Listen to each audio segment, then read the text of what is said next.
Hey YouTube, this is Eddie's Tech Talk, and this is my video on how to de-brick your bricked Galaxy S3 on Verizon Wireless. Just to know, this is only for the Verizon Wireless version. Please don't try to do this on a Sprint version or an AT&T version. This is indeed only for the Verizon version.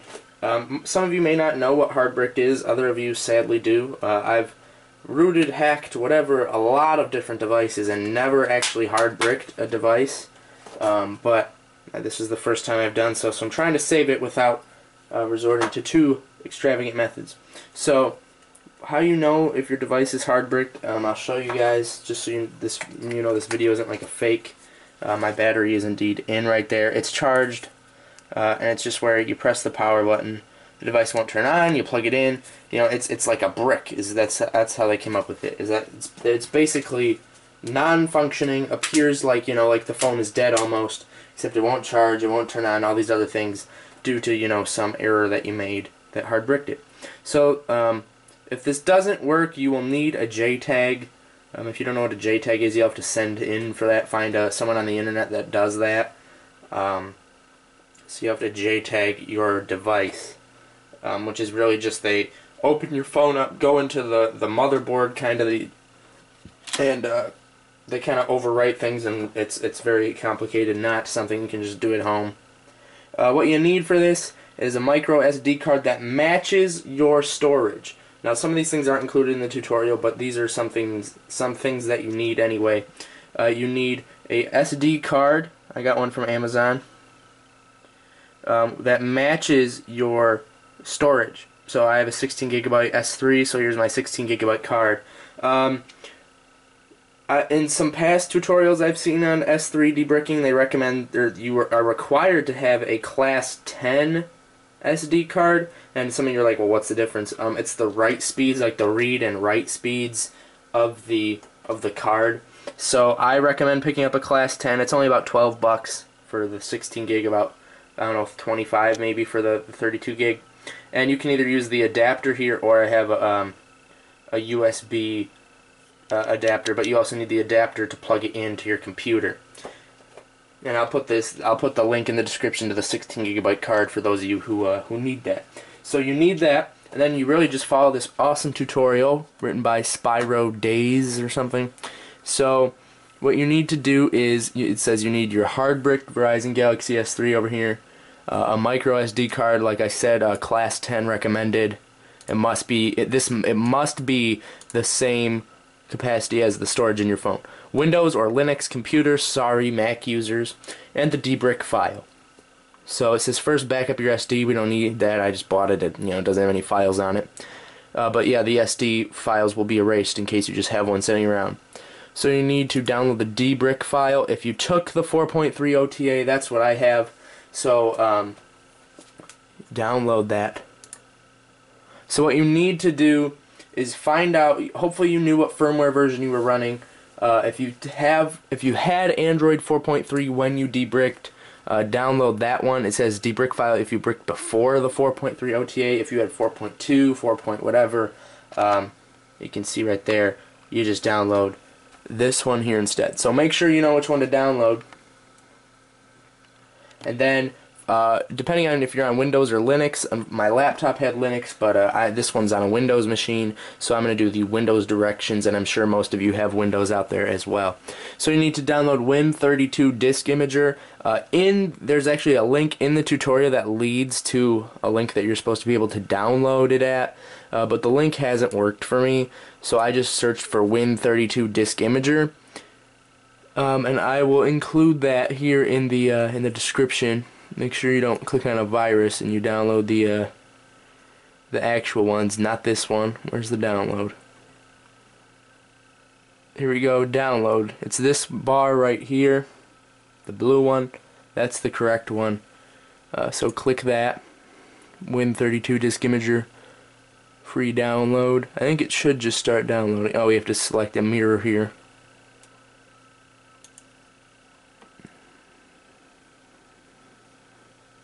Alright, so that started it as well. Just ignore the ads, but I'll include this link in the description too for an updated file here. So you just gotta wait for those. They're very quick downloads. So then we'll navigate back to the thread here. I always like to follow the thread. You know, these people have done it, they know what they're doing. So download the dbrick file for your OS version, which we've done. Unzip the dbrick.zip and extract dbrick.bin. So click the folder that you downloaded and click extract all files. Right there it says extract all files. I'll zoom in on that real quick here. Just gotta adjust the tripod.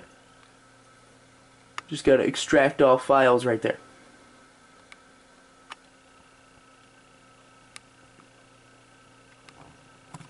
So we gotta click that and then show extracted files when complete. Extract.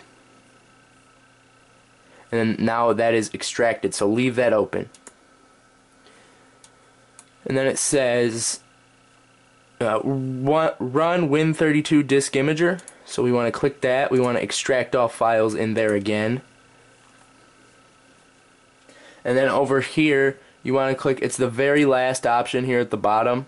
It says Win32 disk imager right there, .exe. So we're going to click that.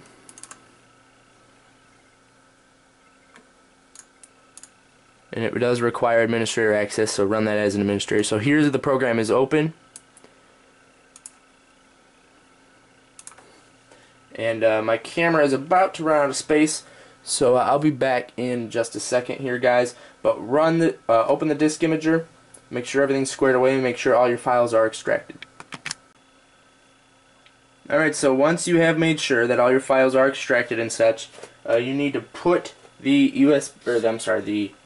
micro SD card into either the adapter, one that probably came with it, or you can put it in a USB adapter, but somehow you have to get your computer to recognize the file. So once you have plugged it in, it should come up with the auto run prompt. If it does or if it doesn't, make sure you know what drive it is. You can do this by navigating to My Computer, and then you can just navigate for the new drive. Mine says removable disk. There's nothing on it, which is good. It says 14.8 gigabytes free. It's a 16 gigabyte card, so not quite sure what that is, but we'll leave it. I know that's the drive. So make sure that you know the letter. My letter is K.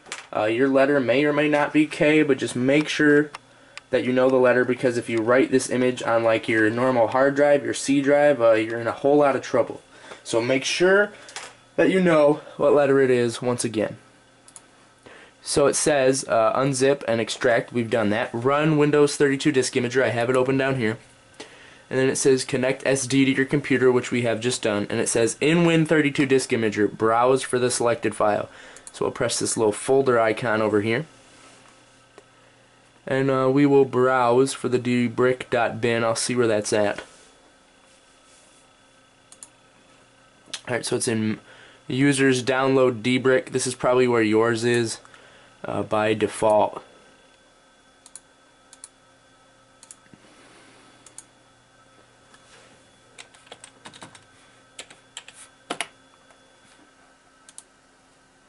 So we'll just go to C. Oh, no. Users, and then just go find it. Just put it in a place you can find. Mine's in my downloads. Dbrick. Make sure you find the extracted one here. We're gonna browse for the dot. Change that to the dot. So your computer can recognize the dbrick.bin. So just so you can see what I did there. By default, this browses for disk image files, IMG files. So when you go into your dbrick folder, it's going to say no items match your search. So you go over here to the corner, and then you select that, and then you just select the dot file, so it just looks for all files. So we found our dbrick.bin file that we need. So we are going to select that, and we're going to click open. So we browsed for the file, and it says here, it says select your micro SD in the drop down box, which we know is K. I'll just double check. It's always important. Yes, it is K. You need to make sure you know what letter. So it's in K. We found the file, and so we selected it, and then we're going to click write here. It says writing to a physical device can corrupt the device. Target device K. Are you sure you want to continue? we indeed want to continue. So just so you can see that, we just selected K, and then we clicked write. Pretty simple right there. And then we're write successful. So okay, it is successfully written. So I'll just minimize this all for now. So there is that part. And it says last instructions. That's what we want right now. Last instructions. Remove the SD card from the computer. Alright. Remove the battery from your device. We're going to do that next. So the next part here takes place onto the device. You can of course pause the video and read the instructions for yourself if you would like. But I'll just run through it with you guys here. Hopefully this works. So you have your device here. I'll zoom out. And then you take the battery out, because that's the only way you can put the... Actually, no, that's the SIM card. But take the battery out like it says.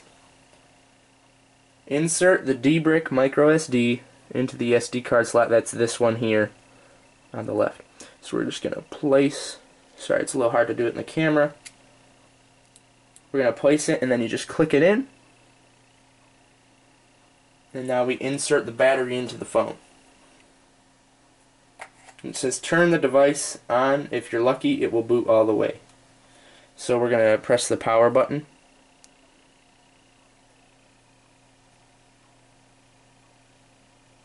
And it is it's not, we are not having success right now.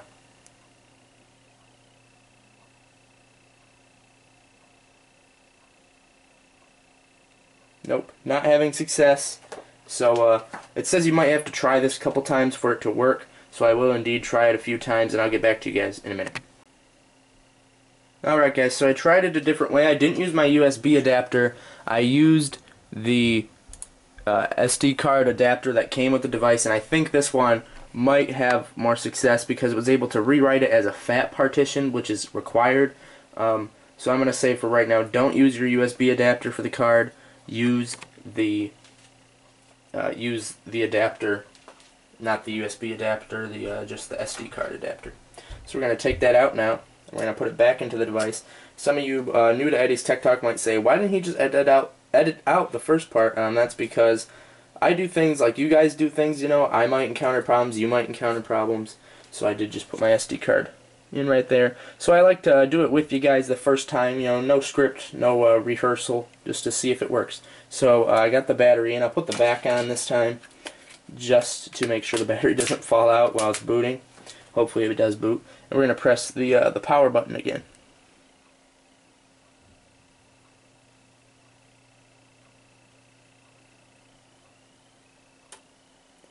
Well, it is not working.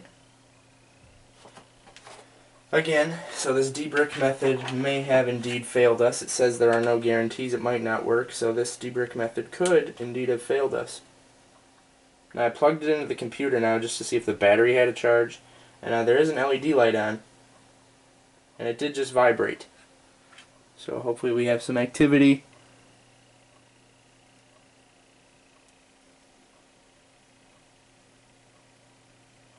Nope, we are powering on again. And it is not being successful.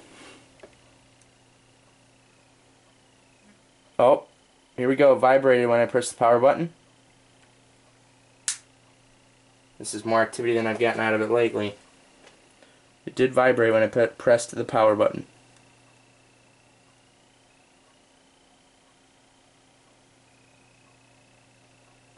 So I'm not quite sure why it is not working. I'll try to rewrite it once again and see what happens. Alright guys, so I did get it to work. I actually did it right the first time. My battery just wasn't charged, so then you just turn the phone on. You can see we're fully booted up here, and we are good. We're good to go. But you're not out of the woods yet. You're not totally done. So what you need to do is plug your device into your computer, because this will work as it is if you leave the SD card into the phone. If you leave the SD card in the phone, this will work. But of course, I want to use my SD card for other purposes, even to put in this phone, maybe store it. I'm sure you guys do as well. So this is how to get it to work autonomously by itself, so you can sell it, you can use it, you can use the SD card for something else, and you don't have to boot up off of the SD card every single time. So you plug the device into your computer. This is all detailed in the forum thread. You will have to scroll down a little bit, and you need to make sure it's connected in MTP mode. That should be the default mode it's connected in. But just to make sure, it just says connected as a media device. Just to change it, you see connected as a media device, you click it, you make sure MTP there is selected. So you get out, you can leave the phone right there, plugged into the computer, and then it says you were able to boot into the ROM, which we were by using the process. We're using MTP mode. Move the dbrick file. So the one that we originally moved to the SD card, the dbrick file, right there. So we're just gonna click that. We're going to copy the file. We're going to go to our device here. We're going to open it. Don't copy it to the card, copy it to the phone. And then you just paste it in there. Don't paste it in any folder. Just paste it directly to the phone, the phone's root directory. So you can see, there it is right there, dbrick.bin. So we pasted it over. And then disconnect your phone. So take it out of the computer. So this is step 1 of 2 here. So we did unplug it, and for those of you who want to preemptively do the next step, you can scroll down where it says restoring stock recovery and download this recovery IMG file. You can download that. So go back here. So the next step is to download a terminal emulator. You won't have one on your device most likely already. So just go to the Play Store and put in Android Terminal Emulator. The first one should work fine. So you download that. You open the app. And I already tried it once. I forgot to read the part where it told me to copy it. So you're going to type SU. It says it all clearly here. The code, you just type this code in one by one. So you type in SU.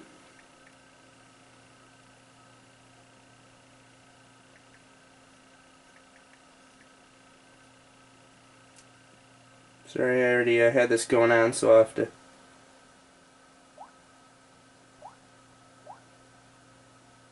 So you go to the Terminal Emulator app. And then you type SU, and then the return key. And then it should say at root at D2VZW, that's where you want to be at. So then you just type in the code here. Pretty self-explanatory, just exactly as it is. Make sure you get everything, all the equal signs, the forward slashes and such. So I'll just type this in. Of course, I do like to leave my tutorials live. You know, if I go through a problem, you go through a problem. So hey, here we are. Just plugging away. I'm trying to restore our hard brick. It's a good thing that this worked for us. Hopefully this worked for you. If it did or if it didn't, comment in the comments down below. I thought I would have to send this away and spend lots of money to get it fixed, which I didn't really have much interest in doing since this is my primary phone.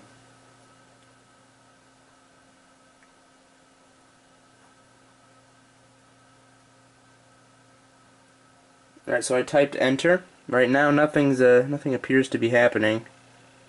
Maybe it's doing its thing, I'm not sure. Suppose maybe I have to go... Oh, there we go. So we got this showed up here. Maybe the camera will decide to focus before next year. So, yeah, the camera's not focused. There we go. Records in, records out, bytes transferred, and now we're back at the root 2 slash. So we're good. So we're just gonna, doesn't say to take the SD card out, so we're just gonna reboot.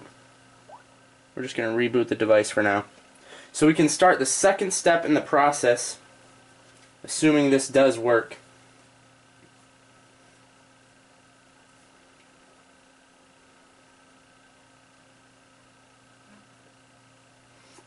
And it vibrated, so it should be booting up here in just a moment. Yep, it is. So before, if you saw, and of course the reason you rooted your or bricked your device would probably be because you had a custom symbol at the bootloader. So our stock bootloader is indeed restored. So that is step 1 in getting our device back to the running state. So step 2, we got to plug our device back into the computer now. So we're just gonna do that. Plug our device back into the computer. And you can see that came up, Verizon Mobile. We don't want that. We're gonna wait for the real one to come up. So you see the recovery.img that you downloaded earlier. You're gonna find that location. It's probably in your downloads folder, like mine is. So you're gonna just right-click that, click copy, and then do the same thing that we did. Move it to the same spot. So you're gonna find your Galaxy Nexus on the computer. Or I'm sorry, your Galaxy Nexus, your S3. You're gonna find it. You're gonna go to phone again, right there, and then you're just gonna paste it. No, don't paste it into any folder. Just paste it onto the device, and then it'll be there. So now we're done with the computer again. So this will be it. After this step, we're done and we're good to go. So disconnect your phone again. So swipe the screen. Go into your terminal app that we were just in. You'll have to find it since we did reboot the phone. Terminal emulator. So we're going to go SU again. SU, enter. And then type in the code again.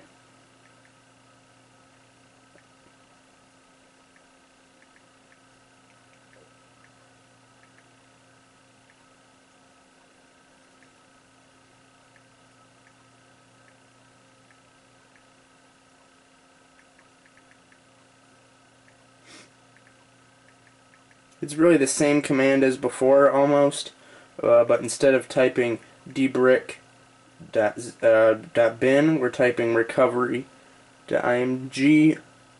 So everything's the same except for that, and then the last line of the command down here is different. You can see down here at the bottom. So you just navigate to the forum thread. You're going to type that in. And then after that, you should be off to the races, good to go.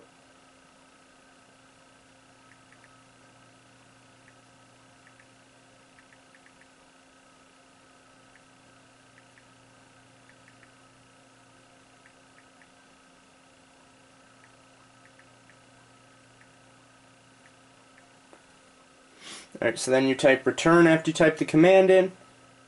We're going to wait here, but then it says records in, records out, and it's been transferred. You might have to take my word for it since the camera is not focusing. So then we're just going to reboot.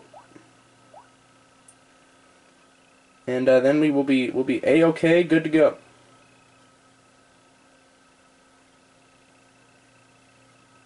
So this is how to restore your hard-bricked Verizon Wireless Samsung Galaxy S3 without getting a JTAG, if you know what that is. If you don't need to anymore. But here we are, we're booting, and we're good to go. So, thank you guys for watching. I'm glad this worked for me. Hopefully it worked for you. I'll see you guys in the next video. We're booting up now. I'm really excited that this device is indeed working. That's pretty awesome.